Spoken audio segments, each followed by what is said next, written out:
Melissa. Hi all. Hello. Hello. I bet you're wondering what this is all about, huh? I finally did it. I attacked him with a very sharp knife.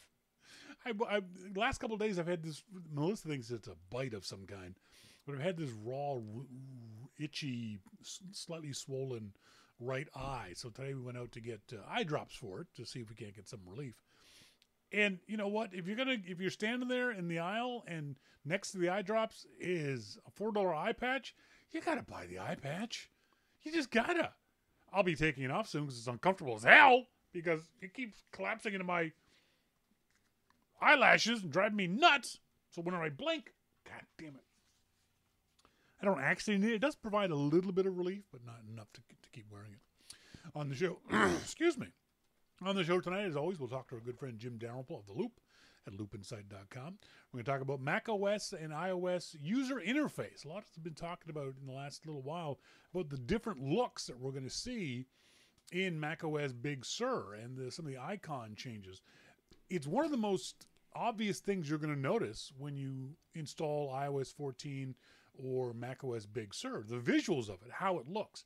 So I know, Jim Swap it over the other one. Has been, yes, right. I know Jim's been running both over the last couple of weeks, so we'll talk to him about the UI changes and how obvious and annoying they might be. We'll also talk about Tom Hanks, that bastard, slams Apple. No, he didn't actually do that. And the Segway is dead. Long live the Segway. We'll talk about that and much more coming up on the show. That's just not working. I just got to take that off. That's just driving. But the thing is now, I'm going to do this. I'm going to scratch and dig at my eyeball like a crazy person. We spent, I spent a portion of the weekend. Oh, now I can't see. Installing a new shower. We got a new shower. One of the few Kickstarters that I actually. What's it called again?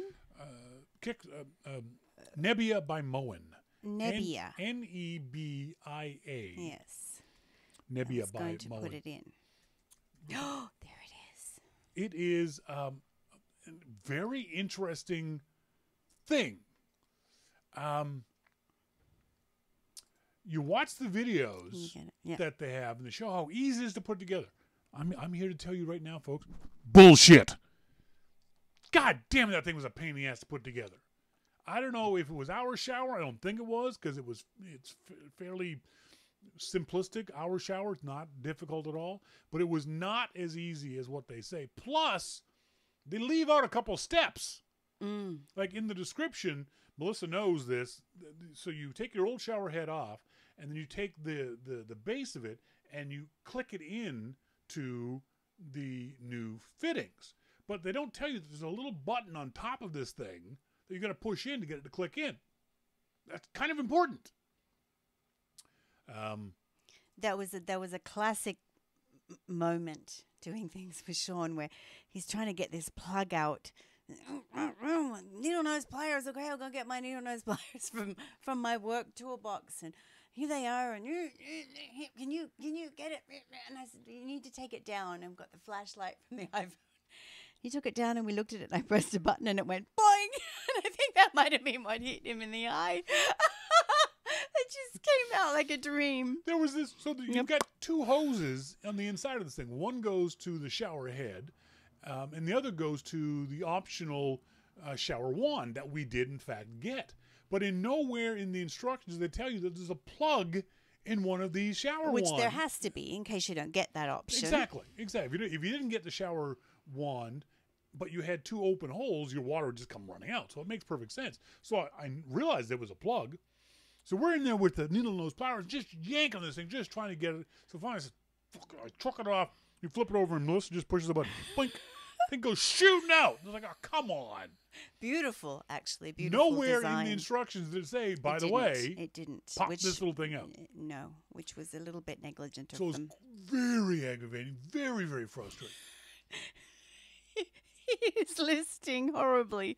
Okay, your patch is gone and your penguin looks very drunk. Come here. So, I have to get a penguin off. So, but once it's up, what do you think about it? On a scale of 1 to 10, What was our old shower? Well, very focused water flow. You couldn't change the height of it. So every time I'd go in after Shawn had been in, he'd shove the big plastic, would drive me nuts, plug. He shoved it so he could get a better angle on his giant form. Loud, much louder. Ours had a way of changing the flow. But did you ever do that? Rory liked to do that. Okay. I never did. No way easily to take it off and, aim in certain places that you kind of wanted to get to. So we've definitely got, this one has the detachable wand that you can access those areas. I'm onto my third shower tonight, and it washes my thick hair. So that's impressive. Because I thought, is this going to get through my? But you don't realize the volume that's coming down. But because the water droplets are so tiny, you don't realize. How would the tiny water droplets make a difference to rinsing your hair? No, I was worried about the pressure of it, it would get through yeah. my hair. But it washed my hair. Good. I mean, if it didn't, I could get the wand and. So our old shower on 1 to 10 was. Oh, I'd say it was a 6 or a 7. Yeah, I'd give it a 6. Yeah, it wasn't bad. This one on 1 to 10. Once I get used to it, I think it's going to be like a 8 or a 9. Really? Yes, because you put it on and you can't hear anything. Yeah. There's no noise. Yep. It's beautiful. And we live in a lovely but small home. So that's kind of nice. So the water pressure, because of the droplets, isn't as much. So you're not feeling the water hitting you. No. So that may be a psychological thing. So it's not a rain shower type arrangement, but it's much softer coming down. It's like almost misty. You can see on the website the water droplets are much smaller, but because of that you use less water for the same amount of time you're in the shower. You're not going to be in the shower anymore or any less unless you're using that wand in inappropriate ways, which Melissa apparently does. Oh, I did not. I've only had 2 showers in it. So you're not in the shower any longer. So it just makes sense if you're using smaller water droplets, less water, you're saving water. Now they say anywhere from 45 to 65% less water than your previous shower, depending on what kind of shower you had. Pretty good. Pretty nice. I like the idea that the thing goes up and down. You just slide it up and down. You can go down to 5 feet for Melissa and up to 6 feet for me. And the actual wandy shower head bit tilts up. Just up a and circle. Down. Big Beautiful circle design. The downside is that it's because it's a mist, the water cools off very quickly. In the sense that if you put your hand up near the nozzles, it's hot. When you put your hand down 6 inches, it's not cool but cooler. So I had to be careful. So I got the shower all nice, exactly the way I wanted temperature wise, and then I stuck my head underneath the head. And because my head was this far away from the thing, it scalded the top of my head. So I have to remember to push it all the way up. And you have to be careful of the wand, because I had the shower on the lovely temperature, and then I used the wand, and the wand burned me. I couldn't use it, actually, until I changed the temperature of the water. So you've got to be careful of the wand. Wait. You're saying the wand at the same temperature as the head was hotter than the head was? Yes. Really? See, I didn't notice that. Yeah. Well, the wand is, I think, more direct. Yeah. I don't know, but you have to be careful, because I went, ow, and then I thought, and then I had to turn the temperature down. Interesting. See, I didn't have that problem. But certainly the wand was nice for, rinsing your back off and rinsing off the back of your knees and other places you generally Damon was very happy to explain to us where he liked to use the wand, because it felt good. Don't tell us working out in the woods all day. Yeah, we don't want to know. He's a beautiful young man. There's nothing wrong with that. I thought it was very sweet that he explained that. He said too much information, but...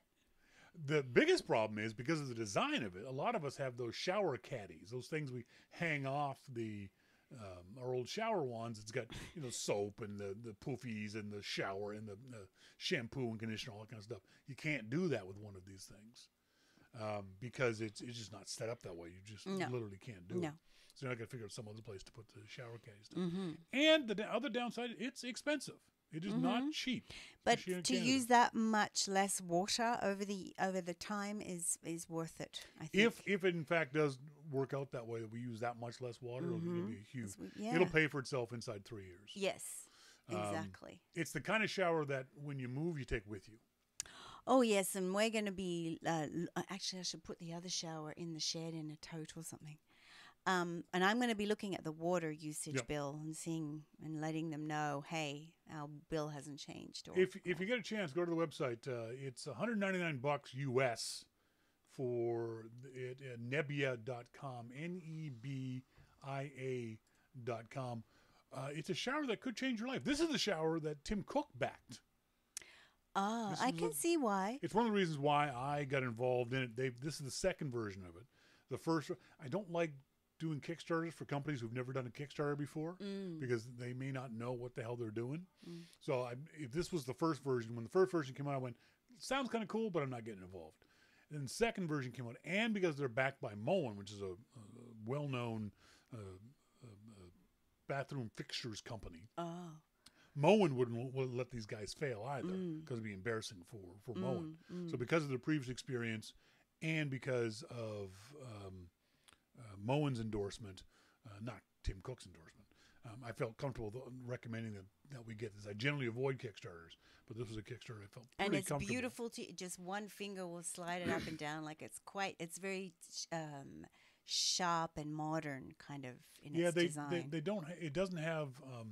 It's spring loaded, but it doesn't move up and down from water pressure. It's very easy to slide up and down. I've got video of Melissa in the shower. I'll show you guys later for an extra $5 a month. Just put the camera over top of the shower. She didn't even notice because she's just tiny. She can't even see me. Is it still a Kickstarter?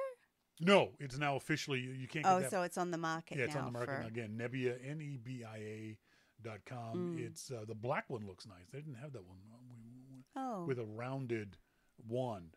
The round one as opposed to an up and down one. But that's okay. That's the $500 version of it. But this one, the one we got was on Kickstarter for under $199. We paid, because it was Canadian, we paid about $210 with shipping. I think it's going to be worth it. I think it's going to be. And MacMan, it's not like this is an old house. I don't know how ancient your house is. Probably a 35-year-old house or something like that. That's not. Wasn't an issue. Wasn't an issue. Yeah. Taking the old shower head off was easy. It just unscrews. And the thing is, all shower heads, at least here in North America, have consistent measurements. Yeah. So it's not like you're going to find that your shower head is too big or too small or else again. They're all the exact same. It's standardized across all shower head manufacturers. You don't have to worry about that. So this one, we had an old standard shower head in there, an old standard nozzle coming out of it, and an old standard water hose behind the nozzle. So everything. I'd already put a new one in from what was here when I moved that's right. That's right. So check it out. Nebia.com. If you want to check. If you have any questions, send us email. Shawn at yourmaclifeshow.com. We have any questions about the Nebia thing, we can help answer them perhaps. Later on the show, we're going to be talking about a bunch of stuff. Up next, we're going to talk to our good friend Jim Dalrymple with The Loop at loopinsight.com. All that and more coming up. This is Your Mac Life.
Welcome back, folks. Thank you guys very much for joining me here on this Wednesday evening, whether you're tuned in live or listening in via the archive. We got a good friend, Jim Dalrymple, The Loop at loopinsight.com, joining us in the phone room. Jim, how you doing? I'm watching hummingbirds. On TV, on YouTube, on real life? No, in my backyard. That's kind of cool, isn't it? We've got this one hummingbird that flashes red on its head. Nice. And he is militant about this one bush. And he chases other hummingbirds away when they come down. And he really, I mean, he fights with them. It's crazy. And if you get in the way, like he zooms over my head sometimes, and I'm thinking, I'll get a tennis racket. I'll put you to rest. Yeah. We've got 2 feeders here at our place too. We've got one gray with a green neck. They're beautiful. I love watching them. I love watching hummingbirds. We don't have them in Nova Scotia, do we? No, I think we do. Really? We used to have a hummingbird feeder, okay. But Right. I don't. The hummingbirds in California though are as militant as the bicycles. I mean, they're just crazy. I mean, if he had a chain, he'd beat me with it just for walking in my own backyard. I lived in the black neighborhood of Halifax, so we didn't have any trees, we didn't have any birds. And then when I moved to Vancouver, I lived in the city there too, and so I had never seen in real life a hummingbird until I moved to Nashville. I had this great apartment overlooking the woods. It was a beautiful place.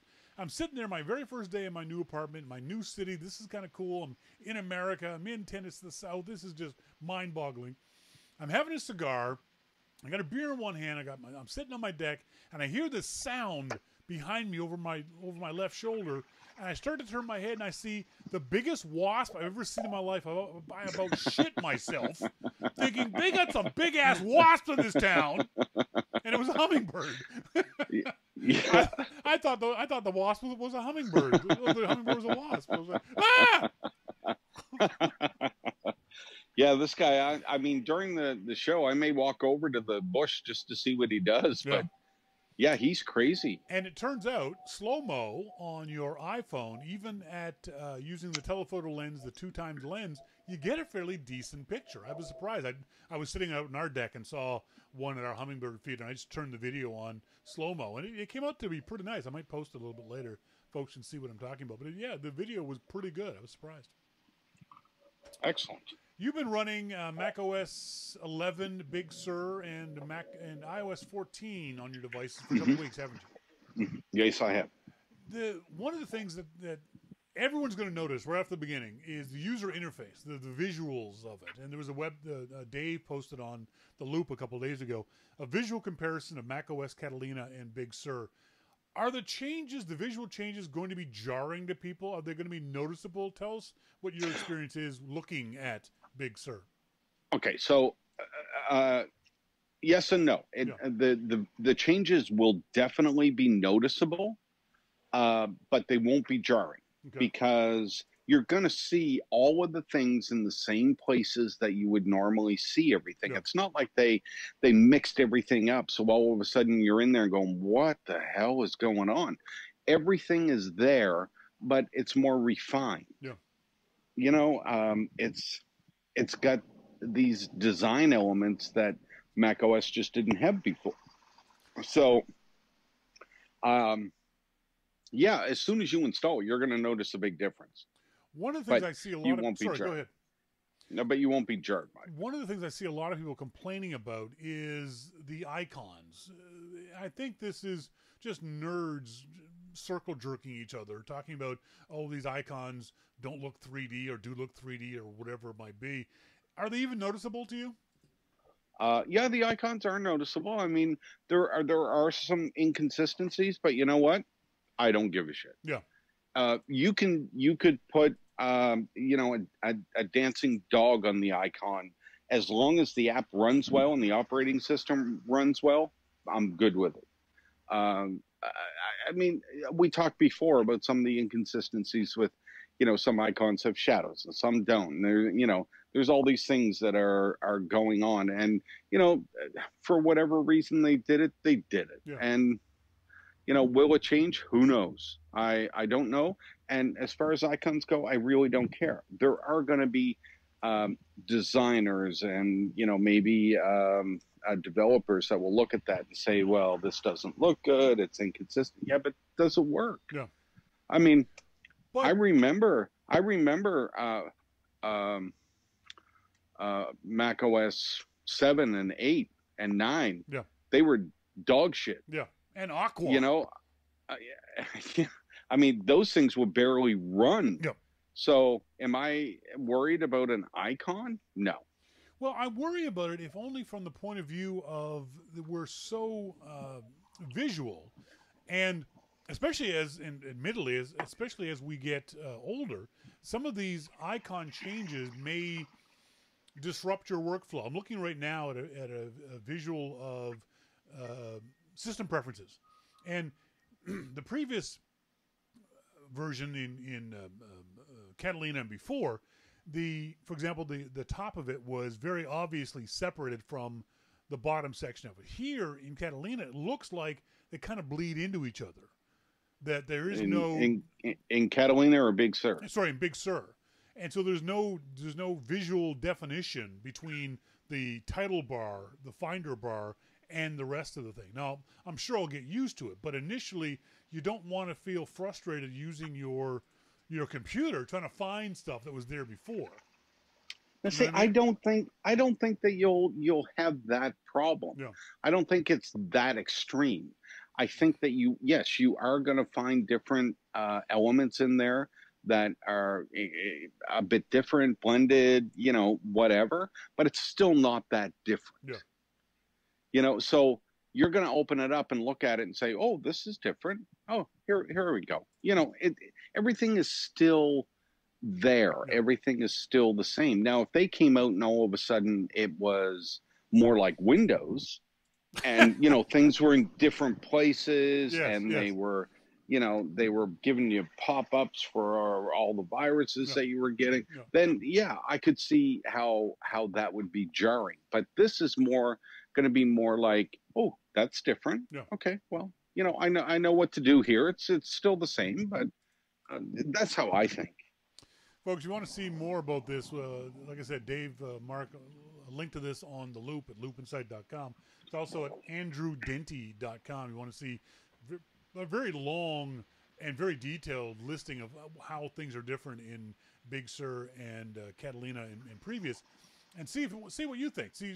I agree with Jim. I don't think these changes are going to be too jarring. Those with visual impairments, though, might have more issues because some of these changes make Big Sur very subtle, and subtlety is not good with visual impairments. But you know what? What company does more for any type of accessibility than Apple? I agree. Apple would never do this if it was going to make it harder for any kind of accessibility.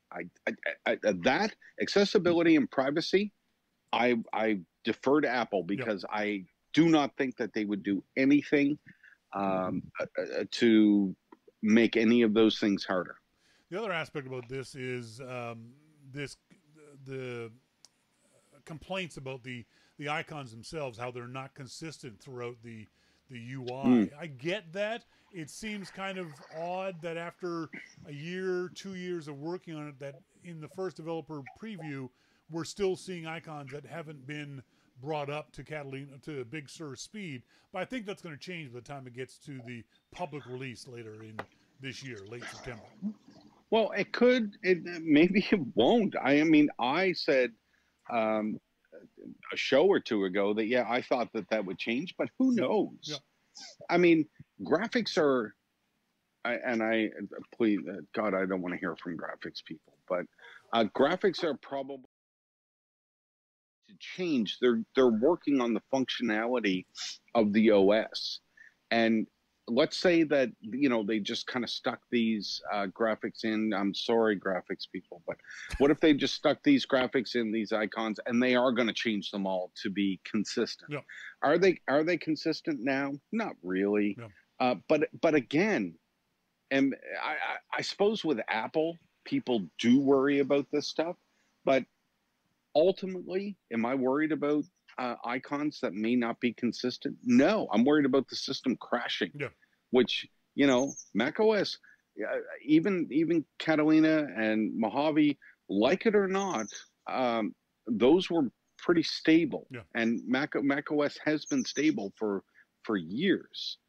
So I would rather that and have people complain about, the few, I think is the best way to put it, the few complaining about inconsistency with design than having a mass of people complaining about the operating system crashing. Yeah.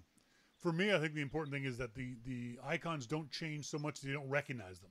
I'm okay with you changing the shading and the 3D depth of things, but as long as the Apple Store icon still looks like the Apple Store icon, as long as Safari still looks like the Safari icon, you can make it 3D if you want. You make it skeuomorphic or neumorphic or whatever the morphic frick you want to call it. As long as I can recognize it as the Safari logo, I want to have after a while. I want to have a special version of macOS that I install in your system so that when you press messages, mail comes up. That's right. Remember back in the good old days we could do that with ResEdit? Yes. I love ResEdit. I screwed up so many systems with yes. ResEdit. What was that? Was that OS 7 or 8? OS 7. Yeah, ResEdit. ResEdit was the thing that taught me to do backups. Because you screwed your system up so badly, you had to reinstall everything from your backup. So I learned how to do backups with ResEdit because you could just mess your system all to hell. One comma in the wrong place. That's what taught me I was never going to be a programmer. I had no attention to detail. I installed those Monty Python mail alerts. With ResEdit. So for people that don't know, you would go into ResEdit and it would be this like complicated crap that you had to go through, and you had to change different parameters, and it was weird, and you could copy and paste this thing so that when you got a new mail, it would be the arrow from Monty Python. So it went, whoosh, you have new mail, sir. That's right. But after you screwed up so many systems, I just stopped doing it. And for me, I stopped doing it when I started being a computer consultant, a Mac consultant, and I'd say to people, "Okay, go click on your Apple logo." You mean my spaceship? Oh, fuck. Yeah. No, not your spaceship, you moron. That's right. My Star Wars logo? No, not that. Your Word icon. Jesus. Yeah. So what about iOS 14? Are the changes as obvious, as different, or even less or more jarring than macOS 11, Big Sur? All right. I will say this about iOS 14. After going through it, there are the stuff that Apple talked about during its keynote was barely scratching the surface of the changes in iOS 14. Wow. That's a lot of changes. There are so many changes in there that now visually, when you look at iOS 14, if you didn't touch a thing and you installed iOS 14, it would look just very similar to iOS 13. Yeah. I mean, you're again, it's not jarring, but this is the first time where users can actually customize their iPhone to the point where not all iPhones look alike. Yeah. Up until this point, I mean, I know people that I had 6 pages of apps.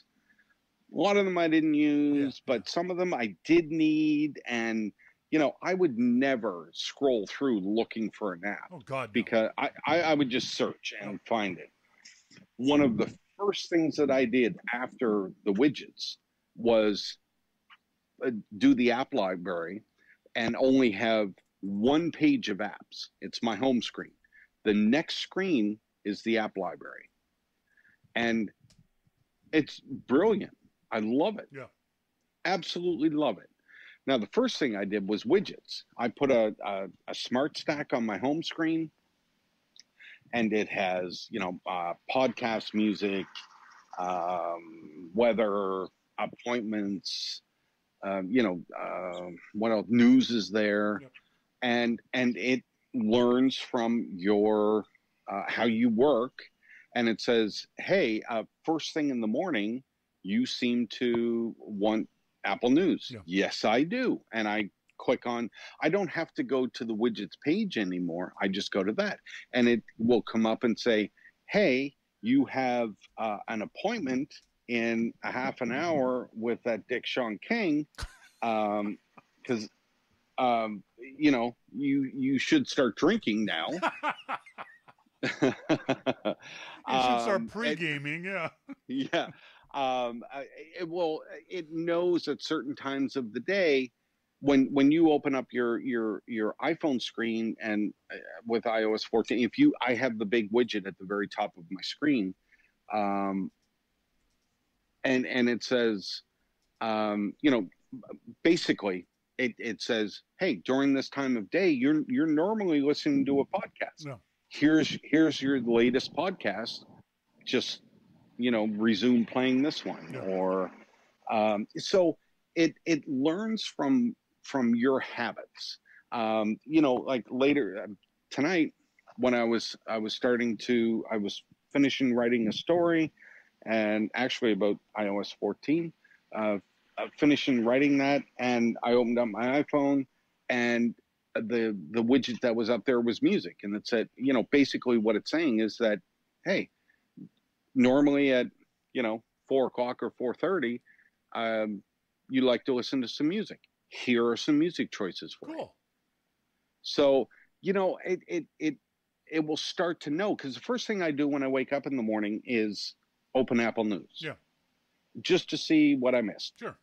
How many people died, all the good news. And so now I don't have to, not that it's a big deal, I don't have to go to the widgets page. I just go up, and it says, based on your, something like based on your first pickup of your iPhone, what you do when you first pick it up. Well, you're right, that's Apple News.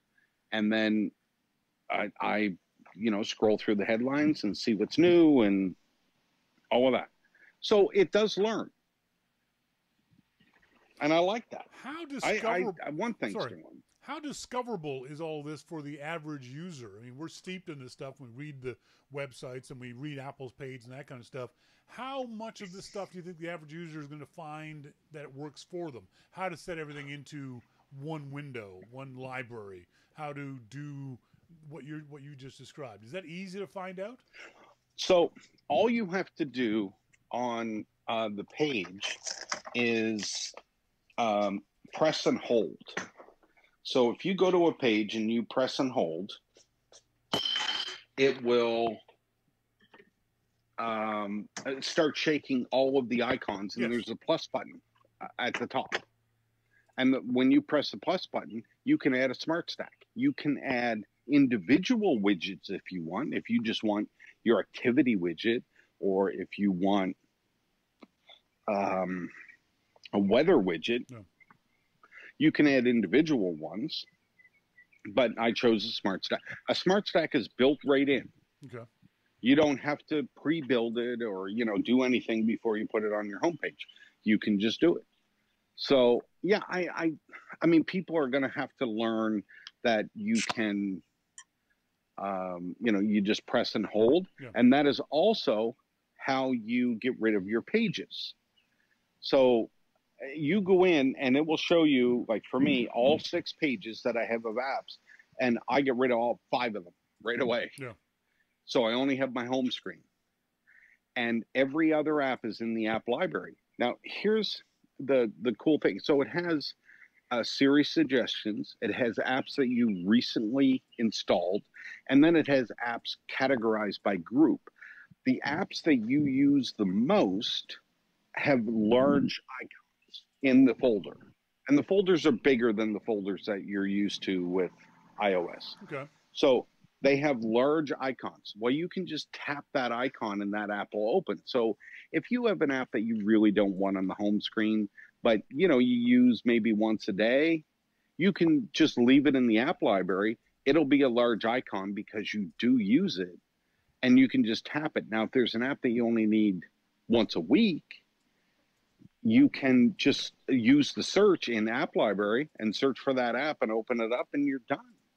Okay. I mean, but all the apps that you really need are on the home page, and that's it. If you have more apps than that, the app library on the second page, in my opinion, is faster than even having a second page of apps, because the icons are big enough for you to just click on it. Now, if you do want to search through a category or look through a category, so there are 2 or 3 big icons that you can tap, but then there are 4 little icons, and when you hit those, the entire folder opens up, and you can see all of the apps in that category. Does that make sense? It does. Or did I talk in circles? No, it makes sense, but it's something you're going to have to do yourself. It's hard to visualize what you're talking about with having an iPhone running iOS 14 in your hand. Is all this going to work the same or similar on the iPad as well? So here's the thing that I found with the iPad. Basically everything that's in iOS is in iPad OS. Now, all of that stuff is there. But since I've been using the new keyboard for iPad Pro, I'm just blazing around that thing without really ever going to the home screen. Yeah. I'm using the dock, and I'm using search, because search comes up now. Where it's just like Spotlight search in macOS, where it's just this little bar, and I open apps as I need them if they're not in the dock. And today I was writing this story, and I was going back and forth between Byword and a PDF document, and I was doing all this stuff, and it was more like I was working on a Mac than it was on an iPad. Yeah. So I didn't notice as much on the iPad as I did on the iPhone, a lot of these changes. It's going to be interesting for a lot of people when they finally get the full version of iOS 14.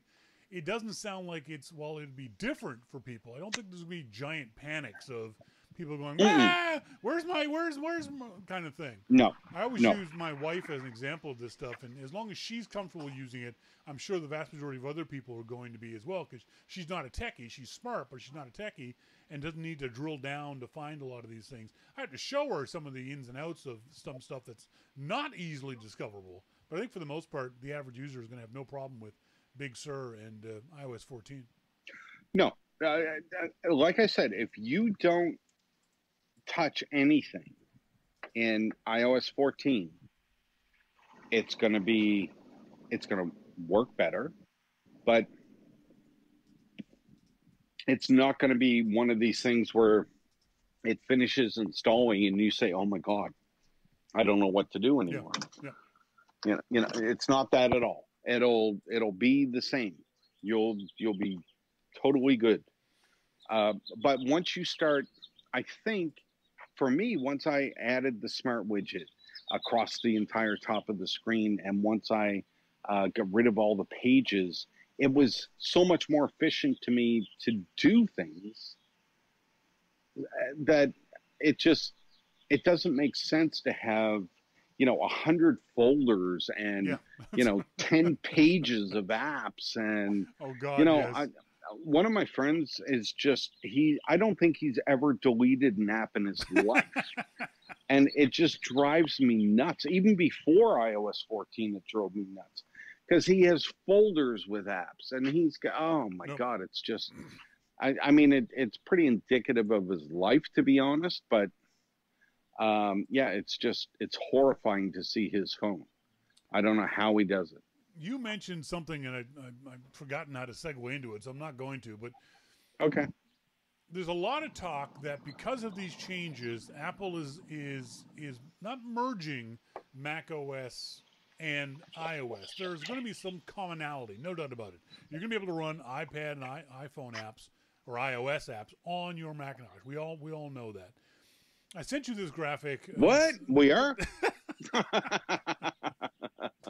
I sent you this graphic this afternoon, and I want to show the audience this thing. This came out in 2006. Or no, later than that. 2013, I'm sorry. 2013. This patent that Apple came up with. Do you think this patent is more likely now than it was back in 2013? I will say the same thing about this as I say about all patents. Apple will patent things to have them. Yes. It doesn't necessarily mean that they're going to do it. I agree. I mean, there's no reason to think that they would. There is also no reason to think that they wouldn't. So a patent means nothing. It means absolutely nothing. You can have a patent for anything, and all they're doing is protecting their idea. That's it. I agree. So this was somebody's idea. That being the case, do you think this is, maybe you can answer my question this time instead of going off a little rant. Okay. Do you think just the idea of this makes more sense now? The idea that if we have these powerful computers in our hands, the iPhone, wouldn't it be cool to be able to drop your iPhone into the trackpad space, let the iPhone do the heavy lifting, and now I've got a full keyboard, I've got a full screen, not full, let's say 12-inch, 13-inch, and have the iPhone running all the power. If ARM is so powerful, this would be an incredible device, don't you think? Okay, so now I understand your question. So a patent is worthless. A patent is just protecting ideas. So I'm going to give you the same answer that I did the first time because it doesn't matter. I mean, if Apple had this in 2013, did they think that they would be where they are now? Probably. Yeah. They probably did. Sure. We know that Apple is, 5 years out at least. Somebody had this idea. So, but could it happen? Sure. Will it? Who knows? Do you think it's a good idea? Well, then you're basically talking about having the Mac as a shell for the iPhone, and the iPhone runs everything. No, not at all. Not at all. This would be a shell itself. There would have no internal logic. That's what I said. That the Mac would be the shell. The iPhone would run it all. Yeah, but it wouldn't be a Mac. Apple would still sell iMacs. They would just sell this as another device. But basically it's a Mac with nothing inside. Yeah, it's a laptop with nothing inside, just speakers and the ability to run the keyboard and the video card and that kind of stuff. Yes, and you just drop your iPhone in there. Your iPhone becomes your logic board. You can type away. You've got a trackpad now. I think this would be a freaking brilliant idea. Although Dave says this would be a dumb idea. Yeah. Well, I don't know what the difference between having that and having an iPad with a Pro keyboard would be. I mean, because then I don't got to buy an iPad. I've got an iPhone already. Why would I buy an iPad when I've got this? But then you have to buy that as well. Yes, but they're not going to give it to you for free just because you bought an iPhone. But this wouldn't be as expensive as an iPad. You don't think? No, God no. It wouldn't It wouldn't be cheap. I'll tell you that right now. But it wouldn't be as expensive. The iPhone Duo, MacMan shudders. Yeah. I mean, Apple is protecting its ideas. That's all that I take from any patent that Apple ever files, or that any company ever files. That's it. There is nothing more to it than that, and I don't think that we should read anything other than that into it. No, I'm not reading. I don't want to think that. I think I'm predicting this is the next thing that Apple's going to announce ARM-wise. No, it's not. Well, you just said it. No, this is the next thing you're predicting that Apple will release. I said no such thing. There you go. I'm going to hold you to that now. Yeah, you go right ahead. Speaking of misconstruing what someone said, did you read all this stuff about Tom Hanks over the weekend? Yes, I did. What were your thoughts about it when you first heard on Sunday that Tom Hanks was, air quotes, slamming Apple? Well, I mean, what Tom said was not very nice, if we're being honest. I mean, he said that, you know, he felt like he was in the witness protection program at Apple, and he was worried about the Apple overlords. Yeah. You know, that's not, and, you know, the fact that he said that he worked on this film for 10 years and was disappointed that it was going on Apple TV and not on the big screen where he wanted it. His actual line was heartbroken. Well, okay, heartbroken. Okay, so maybe I tried to tone that down a bit. Yeah. And then the next day he came out and said that he was thrilled. I mean, yeah. So did Tom make a misstep? Clearly, because he came out the next day and said that he was thrilled. Wow. I'm amazed. Why? That you could be that freaking wrong. Oh, God, here we go. What time is it? Okay, we got time.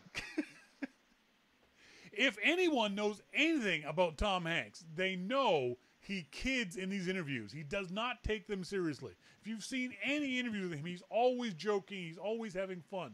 He does 1,000 of these interviews with everyone when they come up to the preview or the release of a movie. And he always teases like this. It's obvious he's calling Apple his overlord. It's obvious he's teasing. Him saying I don't agree. I completely agree. Him saying he's heartbroken. Well, you're agreeing with yourself, idiot. Of course. You can't agree with yourself. Jesus Christ. Oh, my God. No, I think you're wrong. Him saying that he's heartbroken that it comes on Apple TV isn't that he's disappointed that it's going to be on Apple TV, but that it's not going to be on the big screen with big speakers and all that kind of stuff. That's what he was talking about. Yes, and he's heartbroken about that because of his Apple overlords. I think that listen to me. Listen to me. Stop being a jackass and listen. I think that what Tom said in his first interview was his true feelings. No. I think that he was very disappointed that he worked so long on this movie and that he expected, because remember, Apple bought this for what, $70 million from Sony. Yep. He expected that this movie was going to be released on the big screen, and he worked a long time on this movie. Yep. And I mean, after all, he is Tom Hanks. He's probably the greatest actor that we have out there right now. And I think what he said in the first interview is absolutely fact. I think that's how he feels about what happened. I think he got a call afterwards reminding him that they spent $70 million on this film.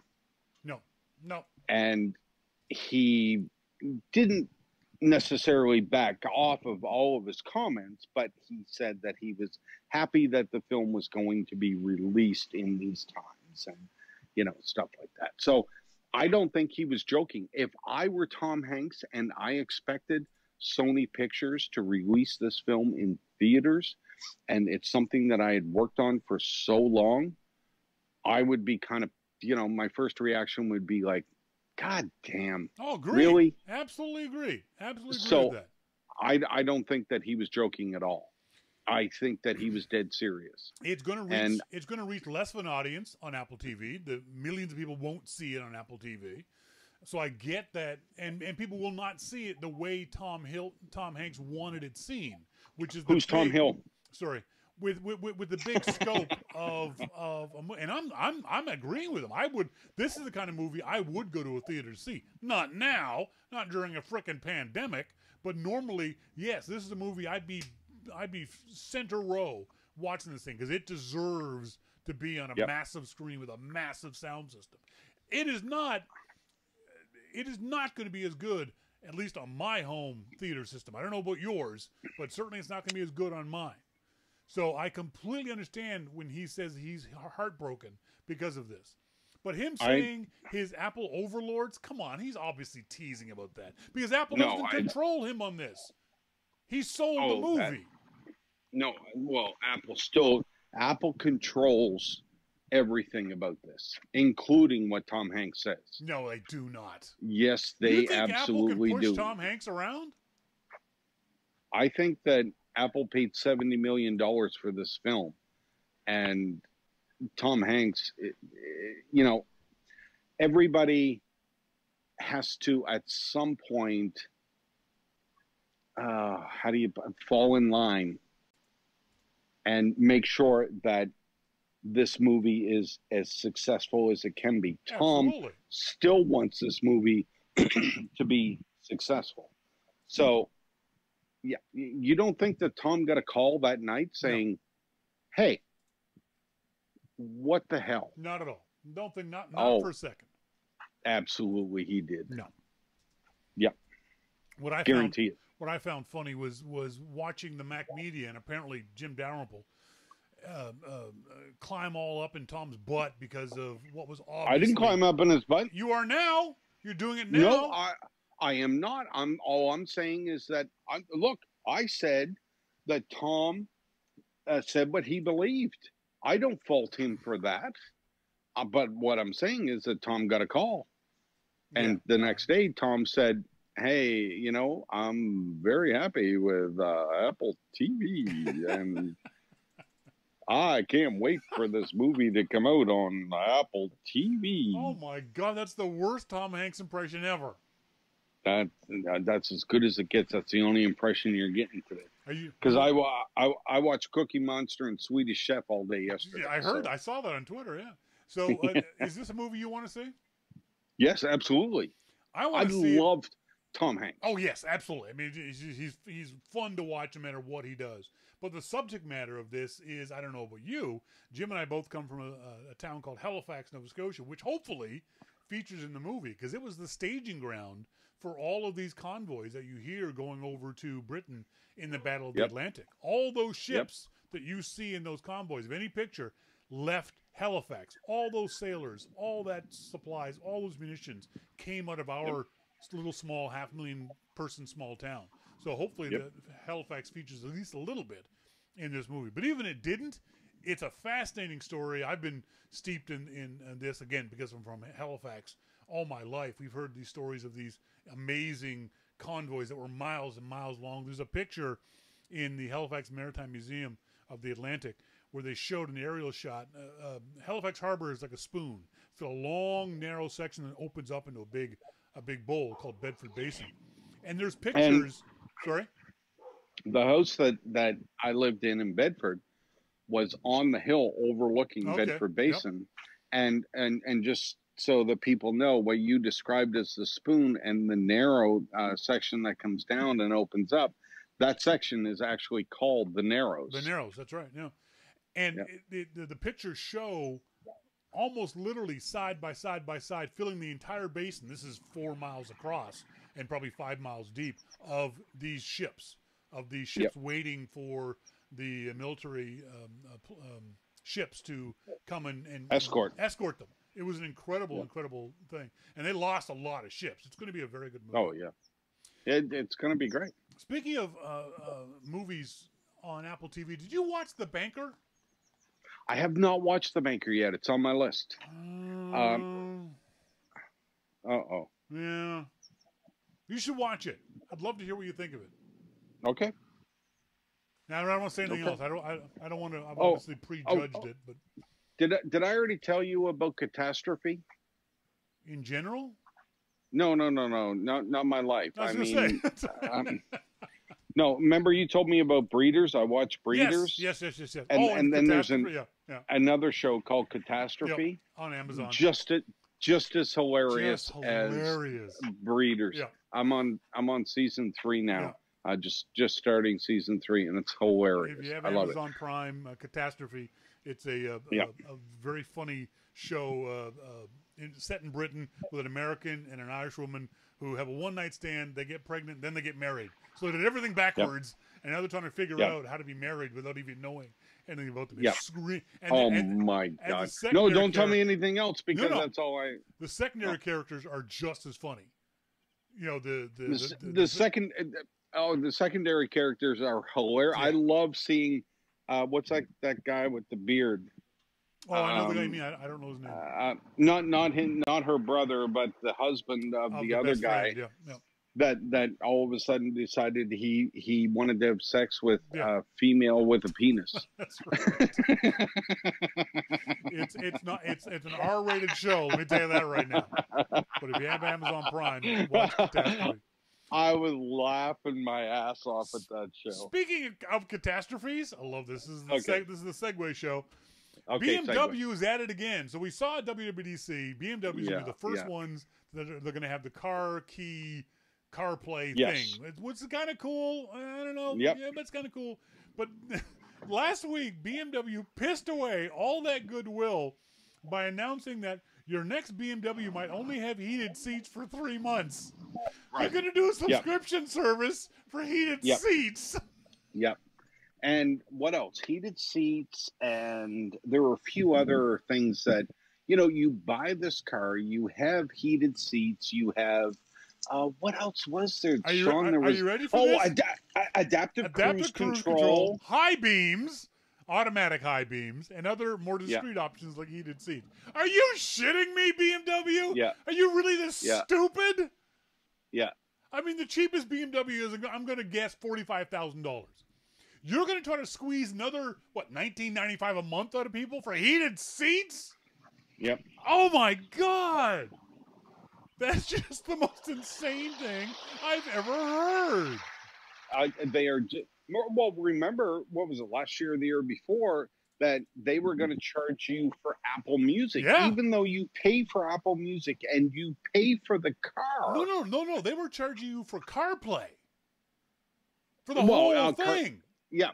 So even though you pay for the car and you pay for the Apple, if you have Apple Music and stuff in your account, you still wouldn't be able to play it on a BMW unless you paid a subscription. Well, no, I'm sorry, BMW. That is not your service. That's Apple's service. I bought this car. Oh my God, that's just Dave D says that's like high-end hotels charging for internet. Not actually, because the hotel has to pay for bandwidth and that kind of stuff. That's not the case here. I see where he's going with it, but that's not the case here. They're going to charge you month by month to have heated seats. Now, some people say, well, that's great. I'll save money. I live in Arizona. Or I live in Connecticut where it's only cold for 3 months out of the year. I'll do it that way. They're missing the point. Because what happens if they suddenly say, you know what, we can charge people to turn left? Your car can't turn left until you give us another $9.95 a month. It's utterly insane. It is crazy. BMW is just crazy. They are absolutely crazy to think. I will never, ever buy a BMW. No, ever. I wouldn't anyway. But if this was the so-called package, I absolutely wouldn't buy BMW. Screw you. You're not nickel and diming me like this. When I saw that, I was just like shaking my head because I was thinking, didn't you learn your lesson? Exactly. That's but you're already selling an overpriced car. Apple came back to you and said, you know what, that whole CarPlay thing, let's put that behind us. We want you to put this new car key thing in your cars. Here's a way for you to get back some goodwill to be the first car company to have used this new cool technology. BMW went, great, we'll get involved. Oh, and by the way, we'll charge you for high beams. Can you imagine? High beams. How someone at BMW can go to their engineering and marketing department and say, hey guys, how can we screw the customer some more? Think up ways to screw the customer some more. And they did. And they did. They did. I mean, let's give them credit here. There is no other car company that can screw customers like BMW can. That's right. So, Let's give him that credit. Oh, man. It was just hilarious. That's one of those stories you read and you go, okay, that's The Onion. You know, that had to be The Onion. I had to check the story to make sure it wasn't The Onion. Ugh. Monty, I hate BMW. Monty says, I wonder how the BMW fanboys are spinning this one. Yeah, no kidding. No kidding. Yeah, right. I don't know if you've ever been on one of these things, but they are now officially dead. Segways. Did you ever ride a Segway? I did. Where did you ride a Segway? What were the circumstances of you getting on a Segway? Okay, so this is going to be a little bit of a story. Okay. So, and I hope Jason Snow isn't listening to this. So. Jason doesn't listen to me. No, I guarantee you he's not. Okay. So, Macworld, back in the day, thought it would be a good idea if I went out with the salespeople to talk to some of the clients. Ooh, because the that's a bad idea. Because the clients wanted to see me and talk to me. And I said, okay. So out I went. Like a good soldier. Like a good soldier. So I went on this trip. And I went to Nashville. Great and town. yes, you were still there at that time. Yep. I'm glad you checked in with me, asshole. So, well, you'll know why in a minute. So, first thing in the morning, we went to visit Griffin. Remember Paul Griffin? Yeah. Yeah. I was working there at the time. I know. Jesus. So we go in to, I don't know if I've ever told this story before. I don't think so. But I'm telling you. Thank you. Don't tell anybody. I promise I won't. So no one listens to this show anyway. Don't worry about it. So we go in first thing in the morning, and we sit down in Paul's. It's kind of like a meeting room. Yep. And Paul's people were there, and Paul and I were there. Yep. And the guy started talking about what they were going to do and all this kind of stuff. And Paul says, Jim, can you come out with me? I'd like to talk to you. I said, okay, yeah, sure. And I thought, God damn, what did I do to Paul? Yeah, I mean, Griffin Technologies was great. Yep. I love their stuff. So, except that they hired you, but other than that, Macworld hired you, so shut up. Well, Macworld bought me, so you shut up.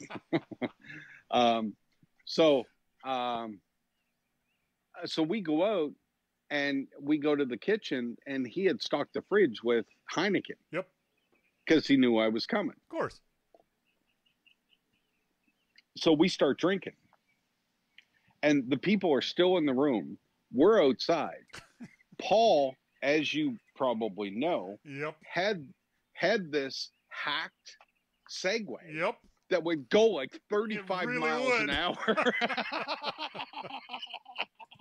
So we were racing cars down the street on this Segway. I had never driven one before.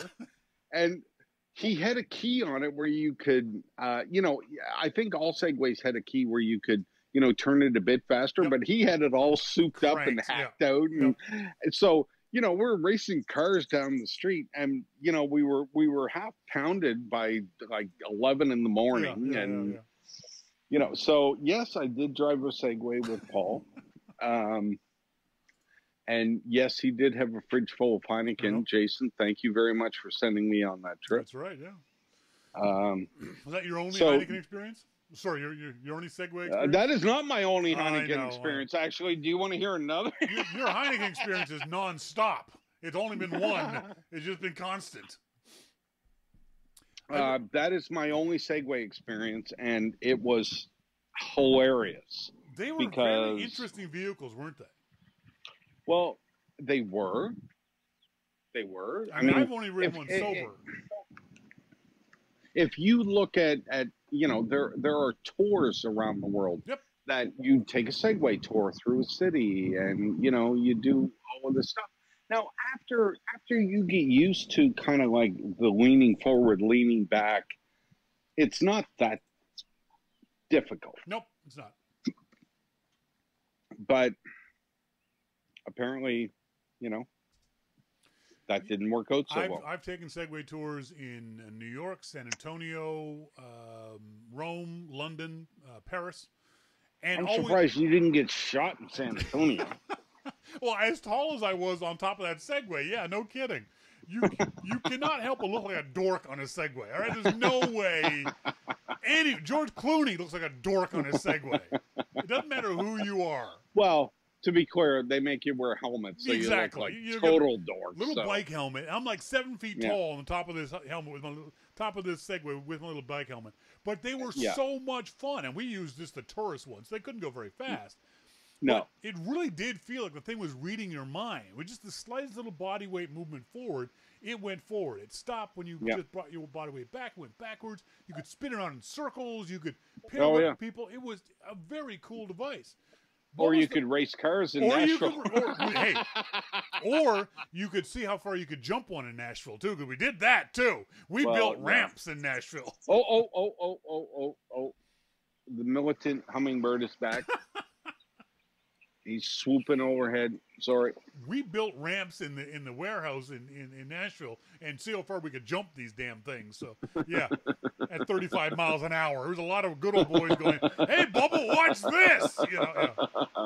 That was a good time. We had 911 on speed dial because we just knew we had to call the one because someone was going to hurt. And a bunch of guys did hurt themselves, but we didn't care. Yeah, Paul bought 3 of them as soon as they came out. So one of the guys from the warehouse came out to demo it for us because I didn't even know what they were talking about, and he was sitting down on it, and like driving with his legs right out front, like an Indy car, and he was just cruising. I mean, it was that was crazy. Friday night was Segway races at the Griffin Technology Warehouse. We'd set up obstacle courses. We'd set up like a track and the whole deal. We'd have timers. It was just insane. What's Paul doing now? He sold Griffin Technology to somebody. I got to assume he's still in Nashville. Got a family there, and he cashed out, which is a shame because I think the fact that they were in Nashville and that small company enabled them to do some things. But I guess he got tired of it after a while. I know he got tired of dealing with Apple. Even when I was there, and that was 13 years ago now, he was tired of dealing with Apple on a regular basis, having to fight Apple with all of their nitty-gritty bullshit that he hated. So, he was probably pretty happy to sell out. Well, good for you. Do you have his email? I'm going to have to look him up. It might still be Paul of Griffin Technology. It's the only email I ever had of his. He might still have it. Give it a shot. So what do you think happened? Why didn't the Segway take off? As cool dorky as it was, I think one of the reasons why it didn't take off was it was immediately banned from many large city streets. Like San Francisco banned it almost instantly. New York, Houston, Dallas, they all banned it, and that just sort of killed it right from the get-go. I don't know that it was a mass consumer thing. No. Although I suppose if all of these places had let it like they let these scooters now, maybe it was just too early. It was before its time, as they say. Incipio Group was who Griffin sold themselves to. Yeah, maybe it was before its time, because I think with electric scooters, although there's less maintenance and technology in an electric scooter, I think the price point was brutal too. This was not a toy. It's not like electric scooter. Well, that's true. Yeah. The price point at new was at that time $4,000 and $5,000. So that's not something you can just buy in a lark unless you're Paul Griffin.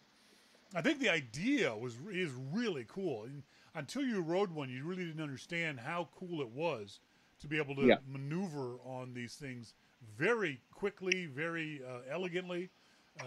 It felt really cool to ride them. It's a shame. No, I will tell you that when I first looked at it, saw it, I thought, whatever. When I get on it, it was a totally different story. Yeah. Now, I was flying and probably could have killed myself after that many beer, but I loved that thing. I thought it was great, but You know, I mean, unless you're in a city, where are you going to use it? In Nova Scotia, are you going to use it anywhere? No. No. Because you're going to get attacked and people are going to stab you and steal it and, you know, think it's a pogo stick or something. It's certainly a urban vehicle. It's not for riding around back roads or anything else like that. They did come out later versions. They had an off-road version, but the batteries never lasted really long at any kind of a full-speed charge. So it was definitely an urban, well-paved road commuter vehicle. Wasn't something you were going to go and go off to Muir Woods in San Francisco for the day kind of thing. And as you said, a lot of the cities banned it. Yep. So, you know, if you're in an apartment in San Francisco and you can take a Segway to work that's, you know, 10 blocks away or something, that would be great. Yep. But if you're not allowed to use it, then, you know. And that's the other thing. The only one, if you're an apartment dweller, you can't carry that up 3 flights of stairs. Well, that thing was heavy. Yeah, they were dead solid. There's no way you could carry that up any number of stairs. It was way too heavy. Whereas an electric scooter, you can't. The only one that I ever saw using that was Woz. Yes, that's right. And I think that might have killed it too. Woz with his Segway Polo. I mean, come on. Could you be nerdy and snobby at the same time, dude? Come on. Yeah. Watching him roll around Macworld Expo, I think for a lot of people went, yeah, I'm never going to look like that. I don't ever want to look like that. I don't ever want to look like that. I think that certainly, you know, Woz thought he looked good on it, but he didn't. You look like a nerd, Woz. You look like a complete dorky nerd, and nobody wants that for themselves. So, you got anything for me? Well, of course I do. All right, fire away, pal. Okay. So, let's say that we're off this call and Adobe announces no more Photoshop for Mac, iPad, iOS, whatever. Man, you're really hooked on these questions. Okay. Hey, just back off a bit. All right. I could say the same thing. I mean, come on. What would you use? So no more Adobe products. No. I say this knowing that there are great products for iPad and great products for Mac, and we both know what those products are. Yep. You know, Affinity and all of the, you know, Pixelmator, Acorn. What would you use if Adobe said we're done? Luminaire 4. Okay, you got me with that one. Yeah, I figured I would. It's a new version of the app. It's a little disturbing in the sense that it can. I did a demo of it on the show a few weeks ago. You can completely remove a whole sky. So I take a picture of you, but there's a boring gray sky in the background. With one button click, I can take that whole boring gray sky out and overlay it perfectly with a beautiful blue sunny sky with puffy white clouds. It's ridiculously easy to use for the beginner, but it still has a lot of the same kind of power that a Lightroom app does with the ability to change skin tone, not change skin tones, it can, but to be able to soften skin tones, do the kind of healing things on photos, to do a lot of the kind of editing I do in Lightroom. I've just started using Luminaire 4 in the last couple of weeks, testing it out. I think that would be the app that I would go to full time if Lightroom wasn't available. I still might do it. I still might dump my Lightroom subscription, because for me, I'm paying $10 a month for Lightroom and I get Photoshop, and I'm paying it for Lightroom, but I never need to use Lightroom files with anybody else. You know what I mean? I don't have to work with anyone else, so I'm free to use any app I want, because all the apps spit out JPEGs that I can post to the web or send to Flickr or do whatever I do with them. So if I can find an app that does things better or even the same, but doesn't charge me $10 a month, doesn't give me any kind of in with Adobe, I can see myself dumping Luminaire within the next couple of months. Sorry, dumping Lightroom for Luminaire within the next couple of months.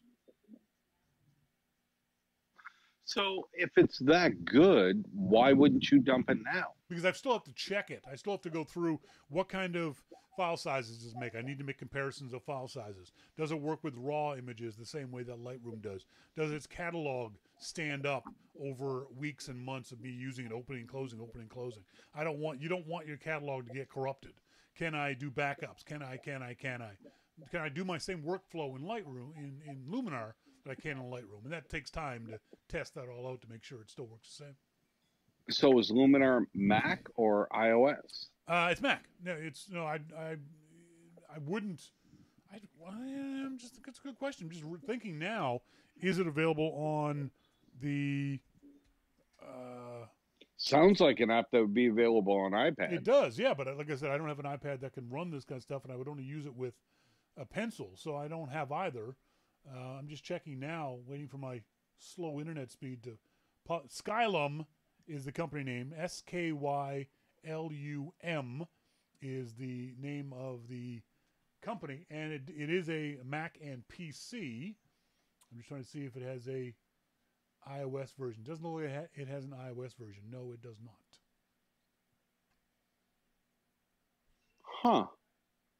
It's got plugins for photos, for Photoshop, for Lightroom, for other apps. So you can use it within the other apps, or you can use it as a standalone app all by itself.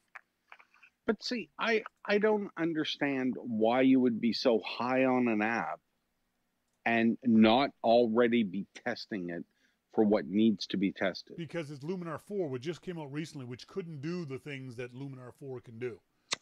So it's gotten more powerful from version 3 to version 4. Okay. It couldn't do some things that I wanted an app to do, and now version 4 can do those things.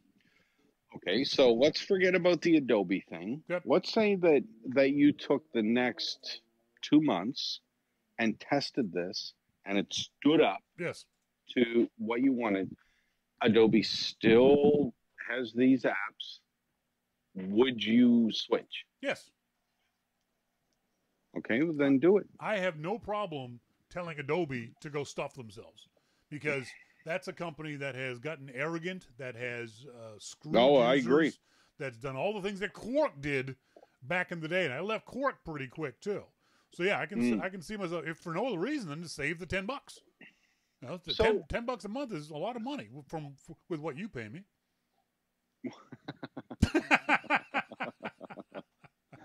Well, I know, right? Didn't that just drop a whole lot? Turned left there, didn't it? Ooh, that just dropped a whole lot. Glad I didn't pay you today, and I'm paying you tomorrow. It's gonna be less, right? Oh dear. Well, you won't even have enough to pay your subscription to Adobe at this point. Keep this shit in, pal. Yeah.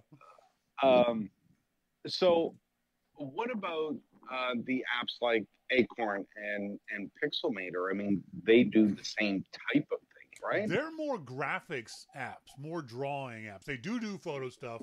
They do a very good job with those kind of things. But they're more like this. I always tell folks the difference between Photoshop and Lightroom is an image editor. Photoshop is a pixel editor or a graphics editor. Same with Acorn. Same with. Oh, I see. Okay. What's the other one? You just mentioned the name. What's the other one? Pixelmator. The Pixelmator. Yes, they're more image editors than they are. Sorry, they're more pixel editors, graphic editors than they are image editors. If you understand what I'm saying. They're both very what's good. the difference? I mean, if you're looking at an image, you're looking at pixels. So what the hell's the difference? Well, with a graphic editor, I can use I can add other images on top of it easily. So I can add a square. What's it called? Like Adobe Freehand Illustrator. I can add those kinds of drawing kind of things to my images. Whether those images are photos, whether they're hand-drawn, whether they're copied or imported, those kind of things. So I can be more, for lack of a better way of describing it, artistic with a Pixelmator or an Acorn and draw on those apps, which I never want to do, so that's why I use Lightroom. I don't need to draw on an app. What do you need to do? Just edit images. I need to dodge and burn and create highlights and change saturation and do things overall on an image as opposed to... That's amazing. That's the same thing that I do. Yeah. I love to dodge and burn. and you know, do a Gaussian blur every now and then. You don't even know what that shit is, man. You don't even know what that is. You have no clue.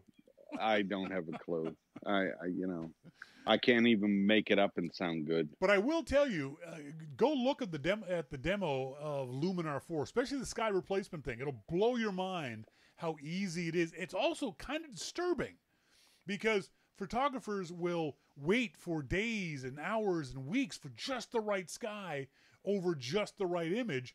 But you look just on their website, skylum.com/Luminaire, watch just that page to see how ridiculously easy it is. They've got a picture of the Empire State Building, and they're going through dramatic sunset and clouds and blue sky. With one click, all of these images are having their background changed with you doing nothing. You don't have to mask out the background. You don't have to mask out the blue sky or anything like that. It is frighteningly easy to do and a little disturbing. Make the change. I might. I might. Come on. All right, next week. We're going to talk. All right, we'll talk. Folks, we've been talking with Jim Dalrymple. We'll be talking with Jim Dalrymple of The Loop at loopinsight.com. His podcast is The Dalrymple Report, done generally around Thursdays, up on the iTunes store. Thanks, Jim. Thanks, Shawn. Talk next week, buddy. See ya. Bye. Folks, when we come back, we're going to be talking about, who knows? You know what? Who knows what the hell's going to happen? But something's going to happen. All that. This is your Mac Life.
Welcome back, folks. Thank you guys very much for joining us here this Wednesday evening, or if you tuned into the archive, joined as always by my lovely wife, Melissa. It's one of those things I tell people to do all the time.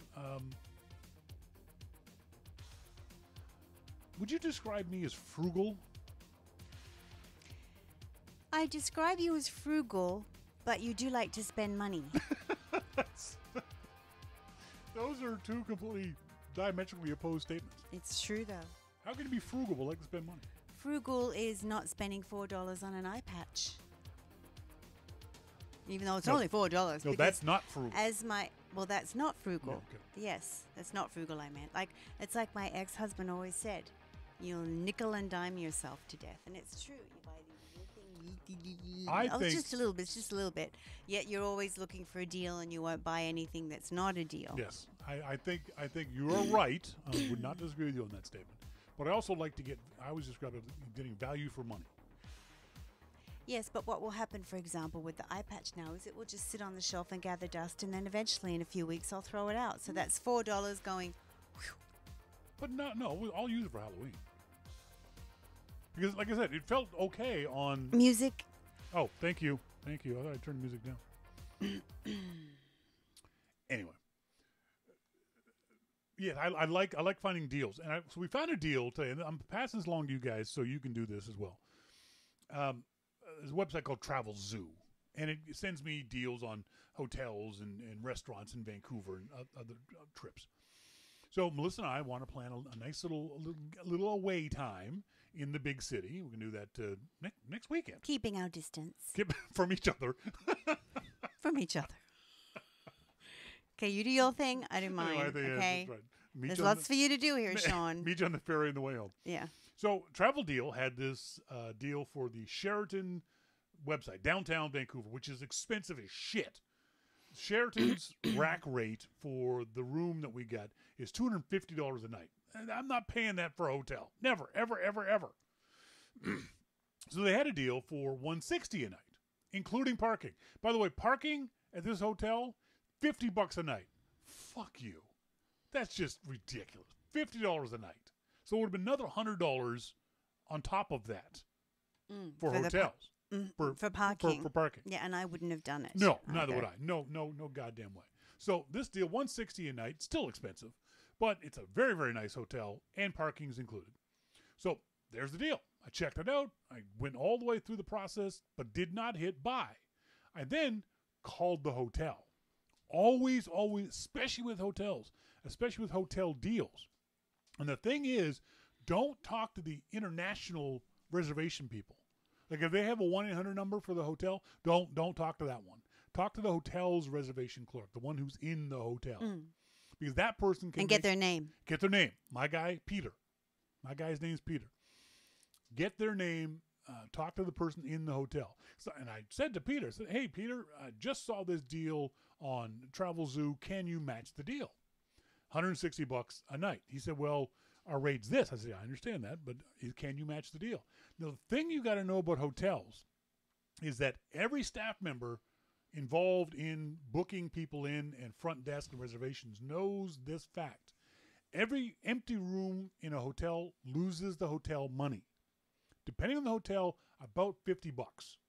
That's how much they need to sell that room for in order for them to at least break even. Doesn't sound like a whole lot, does it? Especially when they're charging you $300 for a room. But that's generally the number that hotels are looking at. It costs $50 to $75. They lose every time they have an empty hotel. So you don't want every reservation clerk, first thing in the morning, the manager will tell them our what's it called? Our occupancy rate was this percent, 72%, 94%, 83%. And the hotel manager and obviously the owners want that rate to be as high as possible. They don't need to make $300 in every single room. If they can, they'll do it. What's more important is the occupancy rate. So they want to fill up rooms. So if you ask a hotel, can you give me a deal? And they know you're going to go someplace else if they don't give you a deal, they're more likely to give you a deal. As long as it's not high season, as long as it's not a Saturday night at 9 o'clock. Or a pandemic. Or pandemic, when they've got a convention in town or things like that. So you can call up a hotel and say, hey, I just found this deal. Can you do better than the deal? Can you give us a better deal? These guys match the deal, including the parking.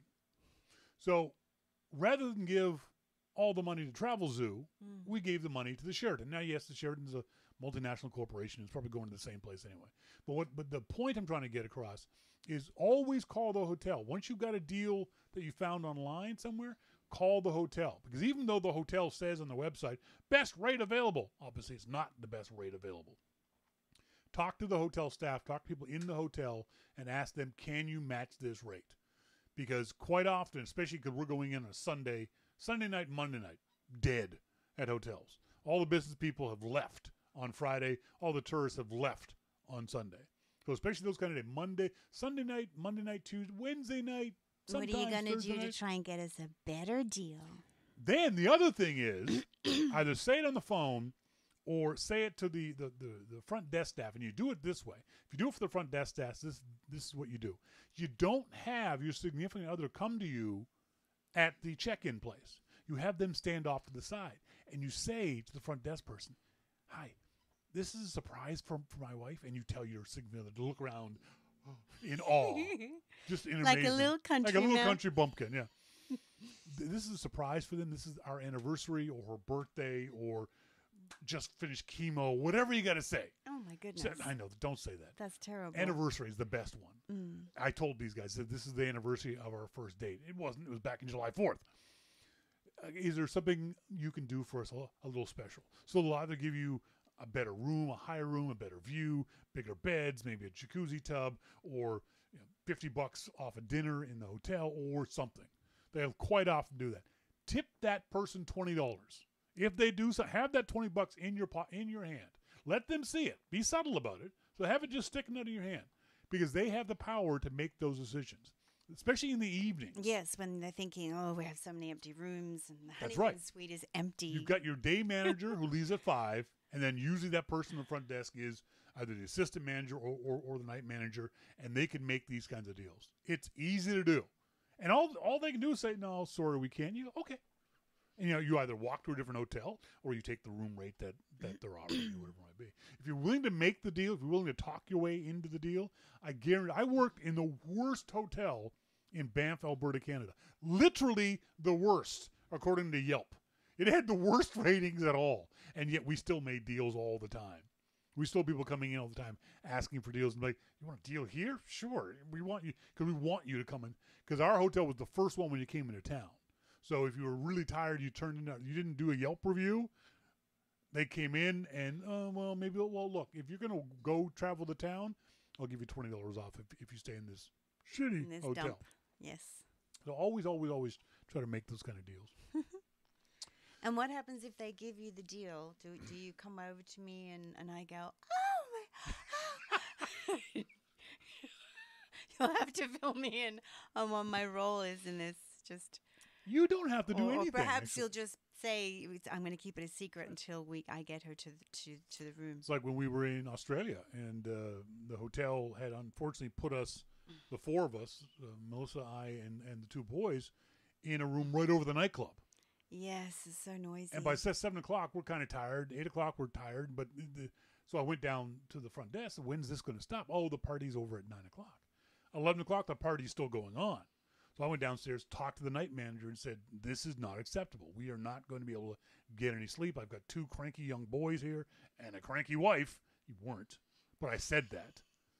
This is unacceptable. So you don't just hotels staff, especially the front desk staff, really, really, really want to help you out. They don't want bad reviews. They don't want you saying bad things about them on a website or anything else like that.